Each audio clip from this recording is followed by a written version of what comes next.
আমি বলছিলাম ন্যায় অন্যায়টা পরের কথা বলছো তুমি জামাত ইসলাম তো এখনো নিবন্ধন ফেরত পাচ্ছেন না নাকি?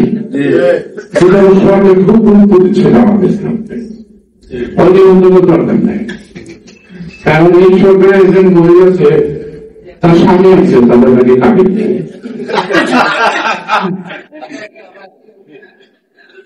তাদের কাবিল নেই মানে একশো ভাস্কর্যের স্বামী ছেলে সেগুলি সবাই চিনে।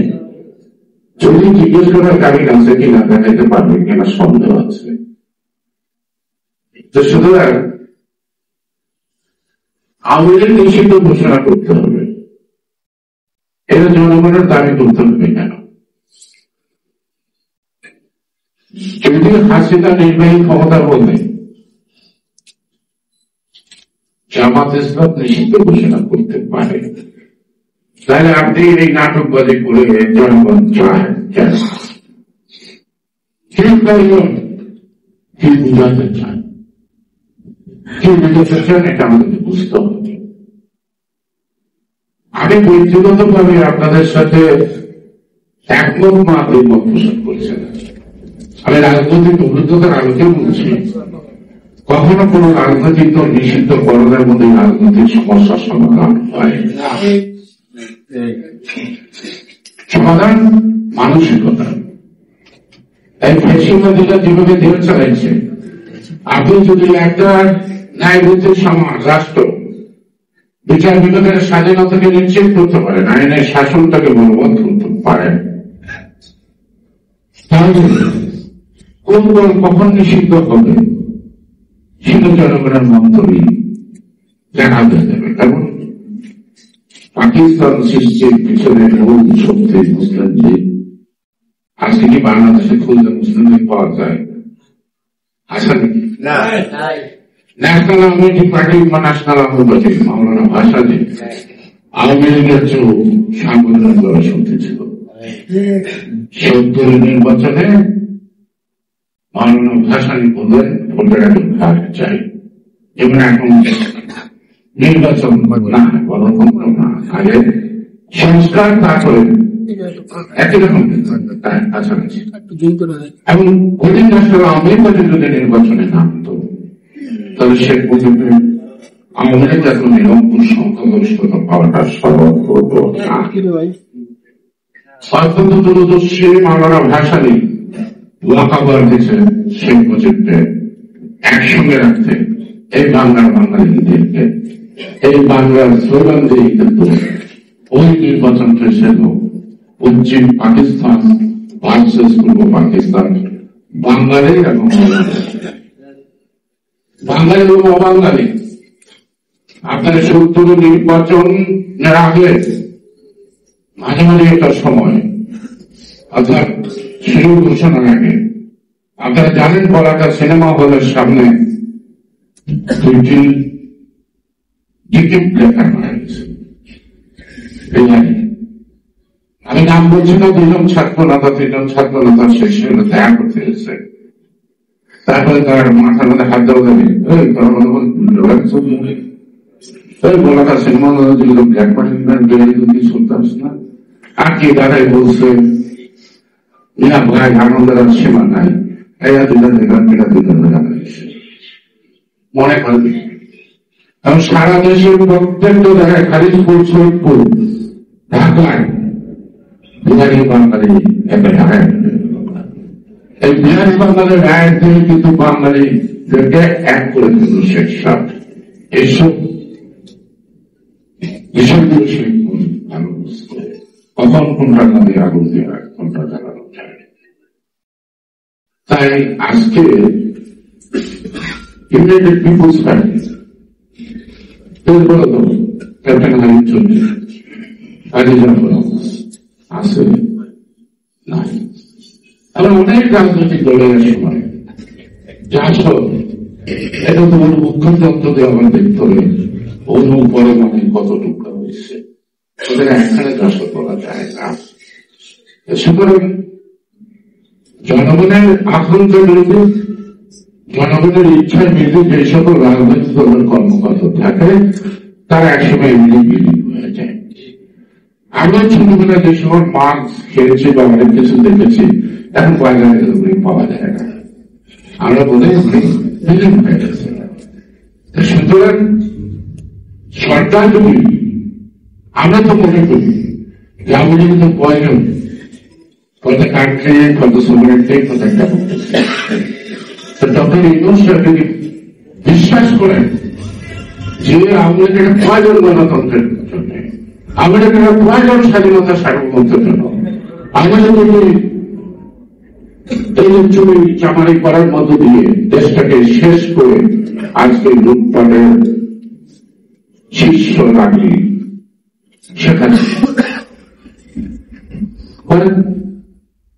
করেন না, এটা নিয়ে আমার দুঃখিত করেন। এখন জামাত ইসলাম নিষিদ্ধ হচ্ছে, এখন কিন্তু নিবন্ধিত হয় নাই। আমি আপনাকে বোঝার জন্য বলছি, আমার সাথে একমত হওয়ার জন্য বলছি না। তাকে আমাদের নিষিদ্ধ ঘোষণা করে দেয়। পরশুদিন ডক্টর ইউনূস বিএনপি নিষিদ্ধ ঘোষণা করবেন না, তার গ্যারান্টি কি? গ্যারান্টি আপনারা বলেন নির্বাচন, খালি বিএনপি নির্বাচন করে মানে নির্বাচন তো আমরা 17 বছর জন্য চাই। 17 বছর তো অপরাধ করছে, যতদিন নির্বাচন না হয় এর চেয়ে বেশি অপরাধ করতে আমরা প্রস্তুত আছি। আমরা জনগণের ভোটের মাধ্যমে জনগণের মালিকা জনগণের হাতে দিতে চাই। জনগণ সিদ্ধান্ত নেব কাকে রাখবে, কাকে ফিরবে, কাকে তোলা রাখবে, কাকে রাখবে না। প্রসঙ্গত যেটা আছে আব্দুল হামিদ সাহেব চলে গেল, উনি দুঃখের গানে কিন্তু আব্দুল হামিদ লোকটা যেমন এলো রাষ্ট্রের 2 বারের প্রেসিডেন্ট, কোন সংস্থা জানে না তিনি ভিসা আছেন, কোন সংস্থা জানে না তিনি প্লেনের টিকিট কাটছেন, কোন সংস্থা জানে না তার ফ্লাইট করে। আমরা সুন্দর ঢাকার যেতে পারি না, সব সমস্ত উনি ভিআইপি রুমে গেলেন, আমরা গেলে তো সাহিত্য করছেন, মানে এখন বিমানবন্দর থেকে যে তিনি এখান থেকে ইমিগ্রেশন ক্রস করলেন without the concern of the government, I don't believe যে সে ঢাকা ত্যাগ করতে পারছে। সরকারের মধ্যে অনেক ধরনের সরকার আছে, আমি মাধ্যমে সরকার, একটা ডক্টর ইউনূসের সরকার আর একটা হল ছাত্রদের সরকার, সরকারের মধ্যে প্রতিনিধি আছে, আরেকটা সরকার আছে অবদান, তাদেরও কিছু ক্ষমতা আছে যেটা আমরা স্টেক হোল্ডার বলে রাজনীতিতে, অর্থাৎ একটা রাজনৈতিক ক্ষমতা আসা, সরকারে থাকা অথবা সরকার থেকে বিতাড়িত করার জন্য দেশের বিশিষ্ট হোল্ডাররা যখন তারা ইনফ্লেশন অ্যাক্ট না পায় ততক্ষণ পর্যন্ত সরকার করে, ততক্ষণ পর্যন্ত সরকার আসে না। তাদের সব স্টেক হোল্ডারের কম বেশি আসলে আন্তর্জাতিক পরিমণ্ডলে পাকিস্তান ভারত যুদ্ধ চলছে, আমাদের কি কোনো উদ্যোগটা উদ্বেগ নেয়? আমরা যেন কোনো কথা বলছি না, কেন বলছি না? আজকে আরাকানদের সাথে মানবিক ধর্মের প্রেসিডেন্ট ঘোষণা দিল, যখন জানুয়ারি খুশি হইত তখন তারা পিছিয়ে গেল। তারা কিন্তু এখনো বলে নেই এরকম চিন্তা আমাদের মাথায় নাই, ভাবনাটা আছে, অর্থাৎ আপাতত জনরোষের চাপে থেমে আছে। সুতরাং আমরা সুস্পষ্ট ভাবে আপনার বাড়ি দ্বিতীয় জোটের আজকে বিষয়বস্তু মূল একটা আমি মনে করি, সেটা আমাদের প্রিয় নেতা, সংগ্রামী নেতা, বিদেশি বসে একটা সফল আন্দোলন করার একটা সরকার পতন করানো যায় আর সব লোককে যে এক ঐক্যবদ্ধ করা যায়, এটা করে তিনি প্রমাণ করেছেন সে পারবে, সে পারছে, বাকিটুকু পারবে। এই বাকিটুকু না পারার জন্য তো বাধা থাকতে পারে, দেশে একটা তো এই বাকিটুকু সারতে বেশি সময় লাগবে না। এখন সরকারের মুখে থেকে আমরা জানতে চাই তারেক রহমানের দেশে ফেরার পিছনে কোন বাধা নাই। আমরা সরকারি শুনতে চাই অনেকটা যদি আলোচনা করে বলি এই যে সংস্কার কমিশনের বিভিন্ন চেয়ারম্যান মেম্বার বানিয়েছে আনছেন যারা বিদেশে থাকতো, সুতরাং কেন চাই জনগণ আমাদেরকে প্রশ্ন জিজ্ঞেস করছে, প্রশ্নের উত্তর যখন তারা রাজপথ থেকে আবিষ্কার করবে তখন তো আপনার সমস্যা হবে। সেই জন্যই বলব সরকারের প্রধানের কাছে আপনি স্পষ্ট ভাষায় বলেন বিএনপির ভারপ্রাপ্ত চেয়ারম্যান জনাব তারেক রহমানের বিদেশ দেশে ফিরতে কোন বাধা নাই। আমি মনে করি নিরাপত্তা জনিত কারণটা এখানে কারণ না, যে অজ্ঞাত কারণটা আমাদের প্রশ্নের জবাব দিচ্ছে না, সেই অজ্ঞাত কারণটা আমাদের জিজ্ঞাসা করতে হবে, জ্ঞাত হবে এবং জ্ঞাত হতে পারে অজ্ঞাত কারণও আমরা জনগণের ঐক্যবদ্ধ যে বাধা হবে তাকে রাখবো না, পরিষ্কার করে যে বাধা হবে সে তাকে রাখবো না, সেই সিদ্ধান্ত নিতে আমরা বাধ্য। আমরা আন্দোলন করছি না, সরকারের বিরুদ্ধে বলছি না, আপনি আমরা বলছি না, আমরা বলছি আপনাদের দায়িত্ব দিচ্ছি, বিশ্বাস করতে চাই আপনারা দায়িত্বটা নিষ্ঠার সাথে সময় মতো জন্ম আকাঙ্ক্ষিত মতো আপনি কাজটা সেরে ফেলে দেবেন। কিন্তু এত সংস্কার করবেন কি পাওয়ার আছে? সংবিধানের সাথে সংশ্লিষ্ট এখানে অনেকে পার্লামেন্ট মেম্বার থাকতে পারেন, আছে যে সংবিধানের সাথে সম্পৃক্ত কোন আইন রদবদল করার ক্ষমতা এক্সিকিউটিভ অর্ডারের সরকারের হাতে থাকে না, সেটা পার্লামেন্ট দরকার। গণতন্ত্র এবং সংস্কারকে আপনারা মুখামুখি করছেন, সংস্কারের শত্রু গণতন্ত্র না, আর গণতন্ত্রের শত্রু সংস্কার না, বরং পারস্পরিক একটা অন্যটার পরিপূরক। আগে গণতন্ত্র আসলে অন্য সংস্কারগুলি করতে সুবিধা, কারণ গণতন্ত্রের মাধ্যমে জনগণের জেনুইন ভোটে যেই সরকারটা আসবে তারা অপরে এগুলি ক্রমান্বয়ে এই সংস্কারগুলি সম্পন্ন করতে হবে। অর্থাৎ আজকের কনস্টিটিউশনে যেগুলি জনবিরোধী ক্লজ আছে এগুলিকে তারা বাতিল করে নতুন আইন তৈরি করতে পারবে। তাহলে গণতন্ত্রের পূর্ব শর্ত সকল সংস্কার সম্পন্ন করার জন্য গণতন্ত্র আর সংস্কার তো এবারে শত্রু না। হাসিনা বলছে উন্নয়ন, গণতন্ত্র তো উন্নয়নের বাধা ছিল না, গণতন্ত্র উন্নয়নের বাধা ছিল না, কিন্তু একটা জবাবদিহির জায়গা ছিল। এই জবাবদিহিটা দিতে হবে না দেখে এত টাকা লুটপাট করছে, এখন বিদেশে গেলে অনেকে ভাগ পায় না। এই হাসিনার গোষ্ঠী হাসিনা যত টাকা লুটপাট করছে, যত নোটে তার তো কিছু বটে, আর আছে কোথায়? মাসের বাড়িতে আছে, বেশির বাড়িতে আছে, তারাই খাওয়াইয়া খাইবো, তারা থাকবো, পৃথিবীতে কোথাও যাওয়ার যাবো না। সুতরাং আমি বিশ্বাস করি, সৃষ্টিকর্তা বিশ্বাস করি, সকল শক্তি তার থাকবে। হাসিনা অনেক ক্ষমতা দিচ্ছে, কিন্তু মাত্র কয়েকদিনের ধরে হাসিনা পড়ে গেল এত শক্ত খুঁটির ঘর, তাই না? আজকে যারা আন্দোলন করছে, নতুন দল করছে, ভালো।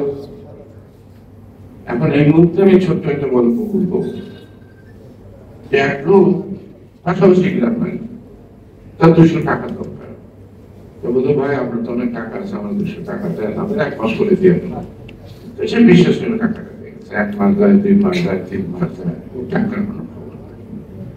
তো এই যে টাকা পাওনাদার সে রওনা দিয়েছে খবর পেয়েছে, তখন একটা সাগর দেওয়া উঠানের মধ্যে মাটি আস্তে আস্তে বলে কিরে কি করছ, অনেক কথা কয়েন না গাছ কাটানো পারো না, ঠিক আছে তেঁতুল গাছ লাগাবি লাগা, আমার টাকাটা দিতে না, আর আমার টাকাটা মধ্যে কিন্তু তেঁতুল গাছটা লাগাই যাও, এই গাছটা পরে তেঁতুল বাজারে বিক্রি করবো, তারপরে তারা টাকাটা দেবো, আপনি কি মানা করছে আপনার টাকা দেবো না, এটা কেমন কথা আপনার বিক্রি করে টাকা দিচ্ছেন।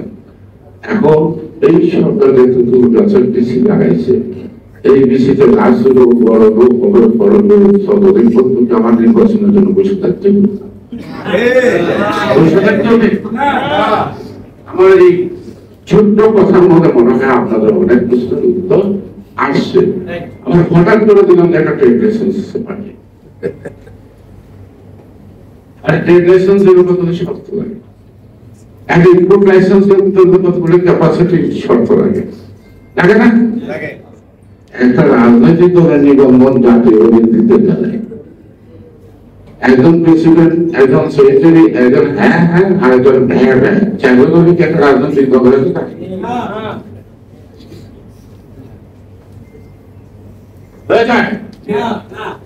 জাতীয় জেলা পর্যন্ত তার সমাধান থাকতে হবে, থানা পর্যন্ত থাকতে বিষয়ে বাড়তে সুবিধা হঠাৎ করে একটা অর্থাৎ গণতন্ত্র শক্তি ধর্মীয় মূল্যবোধে বিশ্বাসী জনগোষ্ঠীকে টুকরা টুকরা করতে পারলে মনে হয় শেখ হাসিনার যৌবন আবার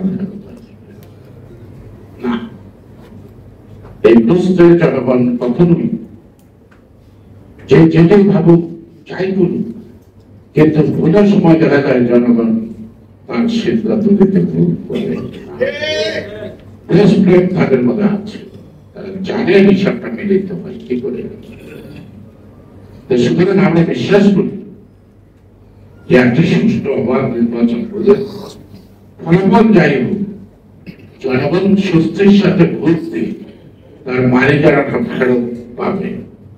সেজন্য আমি বলবো কেউ সাহেব কেউ না গোলাম হয়, বকশিস চায় না মালিক হিসাবে চাই। আমরা নির্বাচন চাই, আমরা তারেক রহমানকে ফেরত চাই। তারেক রহমান কেন আসে না এর জবাব সরকারকে দিতে হবে, কারণ সে জানে, তারেক রহমান হয়তো প্রকাশ করছে, সে জানে বাধা আছে, কোনো না কোনো বাধা আছে, তাহলে মাতৃভূমিতে তারেক রহমান ফেরত আসবে না। দিন রাত্রি পরিশ্রম করে সকলকে একখানে করছে, একটা প্ল্যাটফর্মে নিয়ে আসছে, কিসের জন্য? রাষ্ট্রীয় ক্ষমতার জন্য না তো, কিন্তু বলছে সবাই মিলে দেখছে, সবাই মিলে দেখছে, সবাই মিলেই একটা জাতীয়কে মজুদি সংস্কার সম্ভব, একা একা কোনো রাজনৈতিক দল সংস্কার করতে পারে না। মানে বলে নেই যে আমি আপনাদের ভোটের অধিকারের জন্য আন্দোলন করছি, ভোট আমাকে না দেন, কিন্তু আমার আপনাদের অধিকারের জন্য কাজ করতে দেন, আমার হাতকে শক্তিশালী করে। কথা কইছে আমি ক্ষমতায় যাবো, এই জন্য ভোট চাই, এই জন্য আমার পতাকা তোলে আশা করছি, বলেন নাই। সুতরাং ভালো, আজকে যে প্রশ্নটি ঘুরপাক কাটছে সেই প্রশ্নটি আজকে টেবিলে এসছে, ভারতীয় নেতৃবৃন্দ তাদের চিন্তা ভাবনার মধ্য দিয়ে তাদের আগে প্রকাশনের মানে হলো এইটার সুরা চাই এর জন্য। এজন্যই আমি আবার দ্বিতীয়বারের মতো শেষ পর্যায়ে আমি আমার ব্যক্তিগত পক্ষ এবং বিএনপির পক্ষ থেকে সকল নেতা কর্মীর পক্ষ থেকে আপনাদেরকে আন্তরিক ধন্যবাদ জানাই যে আজকে যারা সামনে করে দেবেন এই প্রশ্নের সমাধানের জন্য আগামী দিন আপনারা আপনাদের পূর্ণ করতে প্রস্তুত থাকবেন। আমরা আপনাদের সাথে থাকবো। সবাইকে ধন্যবাদ। বাংলাদেশ জিন্দাবাদ।